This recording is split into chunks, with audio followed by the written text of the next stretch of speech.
Star, Kruebaq. Planet, Kruebaq 5. A rocky planet roughly 3 times the size of Earth, Kruebaq 5's poles are nearly perfectly aligned, creating a world with almost no seasons. The poles of Kruebaq 5 are cold enough to cycle methane rain, but the equatorial regions are temperate enough to feel similar to the climate near the Arctic Circle on Earth. The top geologic layer of Kruebaq 5 is frozen biomass, all of which is dead. However, the surface is not inert, and methane bubbles often emanate from below the surface. It is speculated that these bubbles emanate due to decomposition of biomass deep below the surface, where geothermic heat enables it to decompose. Kruebaq 5 has very little atmosphere, and has no greenhouse gases.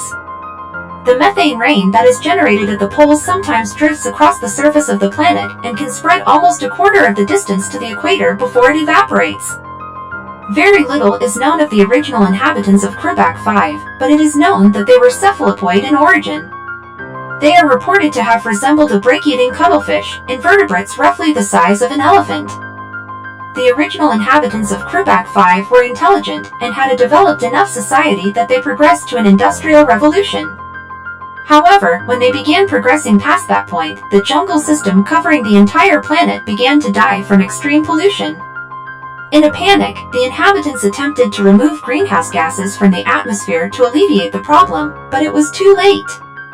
The planet life died, and the original inhabitants with it. The planet progressed from a lush jungle world to a frozen tomb.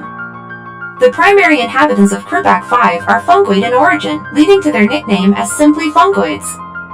While their biology and reproduction seems typical of other fungoid species throughout the universe, the fungoids seem to have some sort of nervous system as well. At some point in history, the fungoids were able to tap into a mycelial network throughout Kruebaq 5's biomass, but seem to be unable to do so anymore. It is unknown if they simply evolved past the capability to do so, or if there was some sort of sabotage of the network at some point in the past. The fungoids have very little in terms of societal structure. Generally they travel alone, though they have been known to organize small war parties for short periods of time. In doing so, they are able to eke out a meager living from the decomposing rot layer they call home, and are able to murder and steal what they don't have from others of their species. This does complicate reproduction, as one needs to survive long enough to manufacture their own weapons and fight off other members of their species. It is believed that the fungoids did have something of a worldwide society at some point. However, they discovered that their food source, in the form of the decomposing biomass layer, would eventually run out.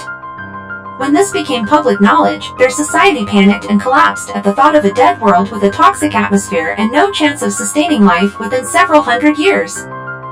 Ironically, the fungoid societal collapse seems to have staved off their apocalypse to a degree, though their ability to gather nourishment has also decreased tremendously.